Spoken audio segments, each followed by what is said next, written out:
Prime குரூப்ஸோட வெண்ணிலா garden சிறப்பு விழா கடந்த 7ஆம் தேதி ஞாயிற்றுக்கிழமை மிகச் சிறப்பாக நடைபெற்றது. நிகழ்ச்சியை வணிகர் சங்க பேரமைப்பினுடைய மாநில இணை செயலாளர் அப்துல் ரஹீம் அவங்க ரிப்பன் வெட்டி துவக்கி வச்சாங்க. அதே போல நம்மளுடைய அப்ளிகேஷனை பெண்ணாடம் லக்கி சில்க்ஸ் உரிமையாளர் அண்ணன் முகமது பாஷா அவங்க திறப்பு விழா பண்ணாங்க.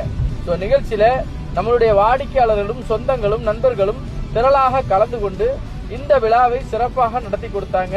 ஸோ நம்ம சொன்னது மாதிரி நிகழ்ச்சியில ஆன் ஸ்பாட் புக்கிங் பண்றவங்களுக்கு 2 லட்சம் ரூபாய் மதிப்புள்ள அந்த கிஃப்டையும் நம்ம பரிசா கொண்டு வந்திருந்தோம். அது மட்டும் இல்ல, ஆன் ஸ்பாட் புக்கிங் நாம 6 மனைகள் அன்னைக்கு புக்கிங் பண்ணோம். கூடவே 7 நபர்கள் மனைகளை செலக்ட் பண்ணி அடுத்தடுத்த நாட்கள்ல புக்கிங் பண்ணக்கூடியதாகவும் சொல்லியிருந்தாங்க. சோ நம்மளுடைய முதல் ப்ராஜெக்ட் திருச்சியில சக்சஸ்ஃபுல்லா ரன்னிங் ஆக ஆரம்பிச்சிருக்குது. இன்னும் உங்களுடைய ஆதரவுகளை தொடர்ந்து தரும்படி கேட்டுக்கொள்கிறோம். நன்றி.